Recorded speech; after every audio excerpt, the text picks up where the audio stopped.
ಸರಿ, ಫಸ್ಟ್ ಏನು ಮಾಡೋಣ, ಸಿಂಪಲ್ ಪ್ರೆಸೆಂಟ್ ಟೆನ್ಸ್ ಈಟ್ ಅನ್ನೋ ಟೆನ್ಸನ್ನು ಈಟ್ ಅನ್ನೋ ವರ್ಬ್ ಯೂಸ್ ಮಾಡಿಕೊಂಡು ನಾವು ಈ ಫಾರ್ಮುಲಾ ಪ್ರಕಾರ ಒಂದೊಂದೇ ಸೆಂಟೆನ್ಸ್ನ ಫಾರ್ಮ್ ಮಾಡ್ತಾ ಹೋಗೋಣ.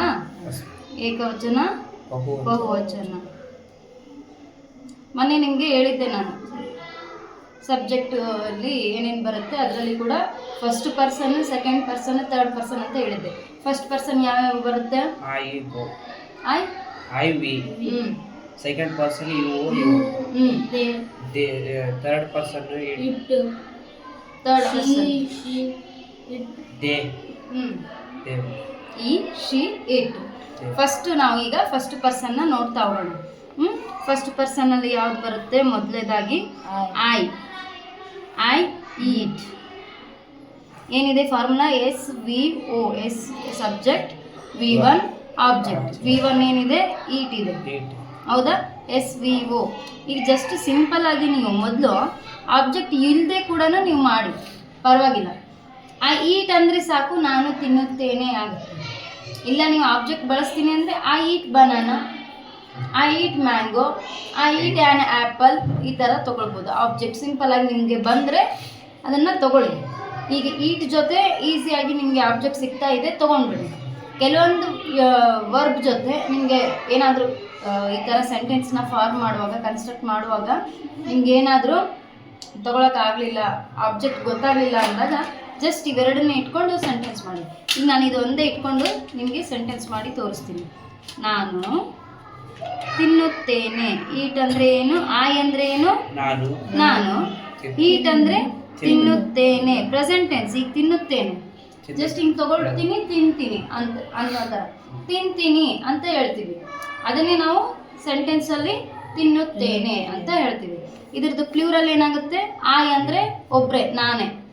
ವಿ ಅದರ ಜಾಸ್ತಿ ಅಂದರೆ ನಾವು ಅಂತ. ವಿ ಈಟ್ ಪ್ಲೂರಲ್ ಅಲ್ಲಿ. ವಿ ಈಟ್,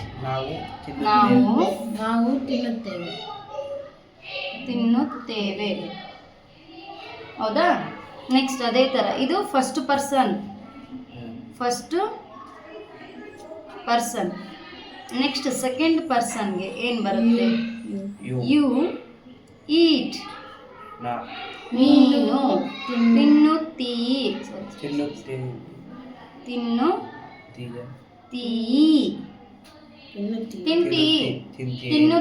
ತಿಂತೀ ಅಂತ ಮಾತಾಡ್ತಾ ಇರ್ತೀವಿ ನಾವು. ಫುಲ್ ಸ್ಟಾಪ್ ಕಂಪಲ್ಸರಿ ಸೆಂಟೆನ್ಸ್ಗೆ. ಇದು ಒಂದು ಫುಲ್ ಸೆಂಟೆನ್ಸೇ, ಮೀನಿಂಗ್ಫುಲ್ ಸೆಂಟೆನ್ಸೇ. ಐ ಈಟ್ ಅಂದರೆ ಅದಕ್ಕೆ ಆಬ್ಜೆಕ್ಟ್ ಇಲ್ಲ ಅಂದರೂ ಕೂಡ ಫುಲ್ ಮೀನಿಂಗ್ಫುಲ್ ಸೆಂಟೆನ್ಸೇ ಅದು. ನಾನು ತಿಂತೀನಿ ಅನ್ನೋದು, ತಿನ್ನುತ್ತೇನೆ ಅನ್ನೋದು ಸೆಂಟೆನ್ಸೇ ಅದು ಕೂಡ. ಇದಕ್ಕೆ ನೀವು ಬೇಕಾದರೆ ಐ ಈಟ್ ಮ್ಯಾಂಗೋ ಅದನ್ನೆಲ್ಲ ಹಾಕ್ಕೊಳ್ಳಿ, ಇಲ್ಲ ಅಂದರೆ ಇಷ್ಟೇ ಬರೀರಿ. ಫಸ್ಟ್ ಸ್ಟಾರ್ಟಿಂಗ್ ಜಸ್ಟ್ ಇಷ್ಟೇ ಸಿಂಪಲಾಗಿ ಮಾಡೋದು ಕಲೀರಿ. ನೆಕ್ಸ್ಟ್ ಇದ್ರದ್ದೇ you eat, full stop compulsory. ನೀವು ಕಾಣಿಸುತ್ತಾ ನಿಮಗೆ? ನೀವು ತಿನ್ನುತ್ತೀರಿ, ಹೌದಾ? ಇದಕ್ಕೆ ಆಪೋಸಿಟ್ ಕರೆಕ್ಟಾಗಿ ಬರಲಿ. ಸೆಕೆಂಡ್ ಪರ್ಸನ್ದು. ಥರ್ಡ್ ಪರ್ಸನ್ ಅಲ್ಲಿ ಏನು ಬರುತ್ತೆ? ನೋ. ಸಿಂಗುಲರ್ ಅಲ್ಲಿ ಏನು ಬರುತ್ತೆ? ಹಿ. ಈ ಸಿಂಗುಲರ್ ಬಂದಾಗ ಏನಂತ ತಗೊಳ್ಬೇಕಂತ ಹೇಳಿದೆ ನಾನು? ಈಟ್ ಅಂತಾನೆ ತಗೊಳ್ಬೇಕಾ? ಈಟ್ಸ್. ಎಸ್ ಹಚ್ಬೇಕು ಕಂಪಲ್ಸರಿ. ಈಟ್ಸ್, ಅವನು ತಿನ್ನುತ್ತಾನೆ. ಕನ್ನಡ ಇಂಗ್ಲೀಷ್ ಎರಡೂ ಕೂಡ ಮ್ಯಾನೇಜ್ ಮಾಡಬೇಕು ನೀವು. ಕನ್ನಡದಲ್ಲಿ ನಾನು ಮತ್ತೆ ಗ್ರಾಮರಲ್ಲಿ ಇದನ್ನು ತೊಗೊಳ್ಳಲ್ಲ, ಇದು ಟೆನ್ಸಸ್ನ. ಅದಕ್ಕೋಸ್ಕರ ಇದರಲ್ಲೇ ತೋರಿಸ್ತಿದ್ದೀನಿ. ಈ ಈಟ್ಸ್, ಈ ಒಬ್ಬನೇ ಇದ್ದರೆ ಅವನು ಹೇಳ್ತೀವಿ. ಜಾಸ್ತಿ ಜನ ಇದ್ದರೆ ಇದಕ್ಕೆ ಪ್ಲೂರಲ್ ಏನು?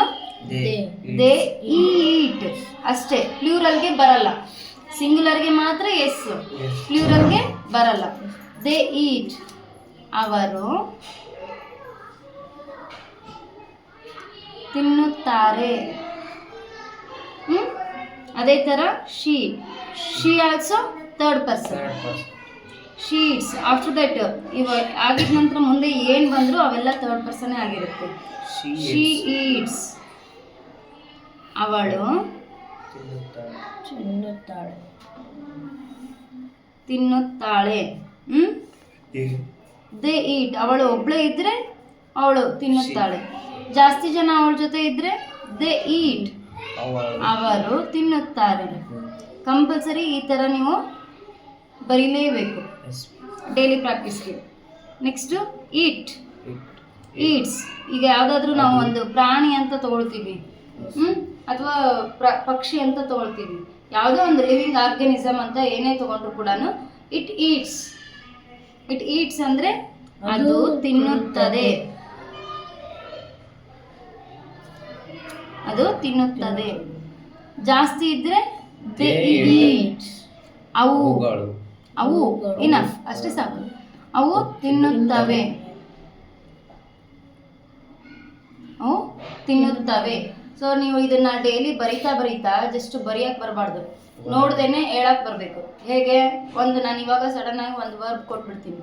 ಈಟ್ ಅಂತ ಕೊಟ್ಟಿದ್ದೆ ಇಷ್ಟೊತ್ತು, ಈಟ್ ಅಂತ ಮಾಡ್ತೀನಿ. ಹೇಗೆ ಈಟ್ ಅಂತ ಕೊಟ್ಬಿಟ್ರೆ ಸಡನ್ ಆಗಿ ನೋಡ್ಲಾರ್ದೆ ಐ ಈಟ್ ನಾನು ತಿನ್ನುತ್ತೇನೆ, ಬಿ ಈಟ್ ನಾವು ತಿನ್ನುತ್ತೇವೆ, ಯು ಈಟ್ ನೀನು ತಿನ್ನುತ್ತೀ, ಯು ಈಟ್ ನೀವು ತಿನ್ನುತ್ತೀರಿ, ಈ ಈಟ್ಸ್ ಅವನು ತಿನ್ನುತ್ತಾನೆ, ದೇ ಈಟ್ ಅವರು ತಿನ್ನುತ್ತಾರೆ, ಶಿ ಈಟ್ಸ್ ಅವಳು ತಿನ್ನುತ್ತಾಳೆ, ದೇ ಈಟ್ ಅವರು ತಿನ್ನುತ್ತಾರೆ, ಇಟ್ ಈಟ್ಸ್ ಅದು ತಿನ್ನುತ್ತದೆ, ದೇ ಈಟ್ ಅವರು ತಿನ್ನುತ್ತಾರೆ, ಅವು ತಿನ್ನುತ್ತವೆ.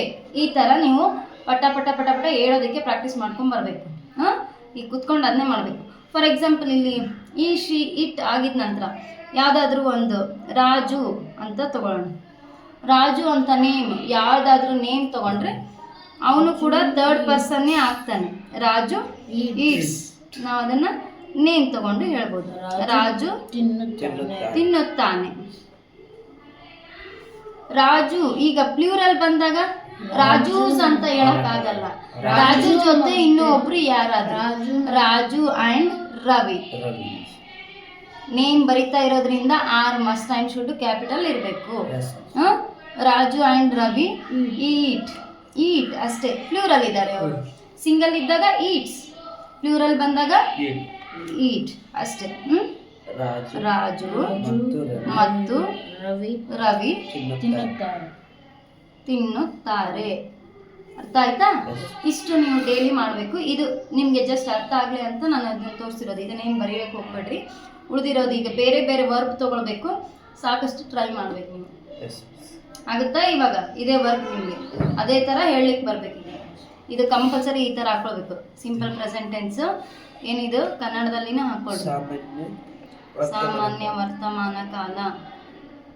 ನೆಕ್ಸ್ಟ್ ಈಗ ಅದೇ ಥರ ಯಾವ ಬರ್ತವೆ, ಕಂಟಿನ್ಯೂಸ್ ಟೆನ್ಸ್ ಅವೆಲ್ಲ ಬರ್ತವೆ.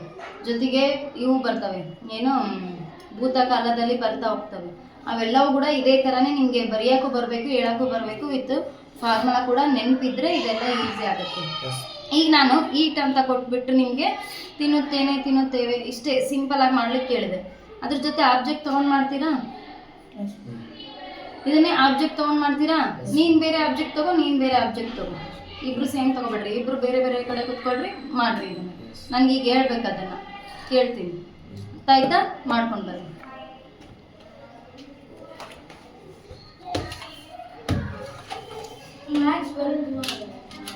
ಯಾವುದು ವೇದಿಕ್ ಮ್ಯಾಥ್ಸ್ ಆಮೇಲೆ ಬೇರೆ ಹೇಳ್ತೀನಿ ನಾನು ನಿಮಗೆ ಮೆಥಡ್ನ.